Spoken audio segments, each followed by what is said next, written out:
Hi Floppycatters, we're getting ready to go outside for today and I thought I'd do a vlog video because I haven't done one in forever. Right, what do you think? I know. Before I let them out, I always walk the perimeter of my yard to check for, mostly to be honest, dead squirrels. I find dead squirrels pretty often. Maybe like once every 3 months, but I just never want them to get in one. But in the 13 years that we've been going outside, I think, I've found other cats. What else have I found, Booey Booey?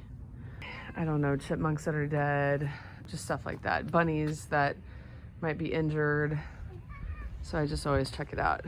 But what I wanted to talk about in the vlog today, I've been talking about it in the newsletter, the Floppycats newsletter, but I haven't spoken about it much like on YouTube and stuff other than like the videos, hey, there's my shadow, that I've been doing on the channel. So Charlie, it was in July 2021, when's your birthday? July 23rd. 2021, he started to have a head tremor. And the head tremor, I believe, was a result from the flea medications that I was putting on him, the neurotoxin flea medications. I was using Revolution. And he also had a leaky gut, as well as a number of other issues. I tried so many things, and finally it was Pam with Purrrfectly Holistic who tackled the cause of all the problems, and I haven't seen a head tremor since we've been working with Pam. I saw lots of head tremors before we started working with Pam, and I started working with Pam in May of 2022. There's Chiggy. So what actually we found out is Pam said that Trigg was my sicker cat, not Charlie. And I ended up telling the chiropractor that I've been taking Charlie to about that, and she was like, oh man, that totally makes sense to me. And I was like, it does? I was like, because Charlie was showing physical signs of it, and she's like, right, because the chiropractor has seen both of my cats. And she's like, Charlie's gonna tell you something's wrong. Trigg's gonna go hide in the corner. And that's exactly what had happened. So I've been posting photos, of my cat's eyes and how well they're doing and all that kind of stuff. And there was a reader that felt like it was shaming if I talked about your cat's not being on a raw diet or something like that. And my intention with all of this is not to shame at all, and I just wanted that to be super crystal clear, because my cats were on dry food, my cats were on wet food, and they both ended up having health problems because of it. They also had health problems because of the over vaccinations. They had health problems because of the flea meds. They had health problems because of anesthesia drugs and not detoxing them afterwards. So the reason I share what I share is because I am so excited about the changes in my cats. And their eyes are the windows to your soul, but they also are very indicative on what's going on with you health-wise. That goes for humans as well. And the look in Charlie's eyes for that, July to May, so what was that, 10 months? I was getting scared I was going to lose him, because there's a certain change in the eyes when they're ready to depart. You'll notice that if you ever had to put an animal down, it's a good sign of, when it's time. And now there's health, vibrancy, life in their eyes. So the reason is not to, I'm not getting anything from the raw food companies. I'm not getting compensated or anything. I am sharing it solely because I always wanted my cats on raw. I never thought it was possible. It became possible with Pam of Purrrfectly Holistic. And if I had been following someone, I felt so strongly about raw that I tried every way I thought I knew how when they were 6 years old. So 7 years ago, I tried everything. You are so loud. And it didn't work. And I was bummed, and I was like, great, they're never gonna be on raw. This is gonna be how it is. We're just going to be dealing with, wet food and Charlie dry food woes. And so if I had been following someone like me at that time, and they had been talking about Pam of Purrrfectly Holistic and how she transitioned 13-year-old cats, which is really hard to transition a senior cat, I would have been like, sign me up. Sign me up. I got to figure this out. And also, someone had mentioned that it seems to be elitist to be talking about raw food. As it turns out, raw food is the next cheapest to dry food. So if we go in order, dry food's the cheapest, then raw food, then canned food, then freeze-dried raw. So we're right here, my index finger.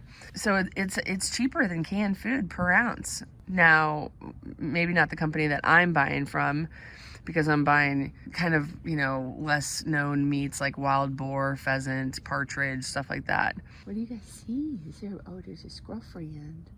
But the other like frozen commercial raws, those are cheaper. Unfortunately, my cats are just really high maintenance, but you know what? I'm totally fine with that, because do you know that our vet visits have decreased crazily? And here's the other thing, is when someone tells me my cat, has a history of UTIs, or my cat has a history of diabetes or anything like that, then I'm like, oh my gosh, change the diet, get them on raw, and stop the medical bills. Like that's, it's just like humans. If you have health problems that can be controlled by diet, change your diet and you don't have to see the doctor as much. So it's just a personal responsibility there on the human side. But the reason why I think it's so cool on the cat side is we choose what we feed them. They don't really get to choose what they eat. Now, I probably get some comments saying like, well, my cat doesn't just eat anything I give it to them. I mean, like, yeah, they kind of choose what they eat, but not really. Did your cat go to the store with you and pick out what to buy? And, I'm okay with wet food. I think it's way better than dry food, but I found out with Trigg that it was causing pancreas issues.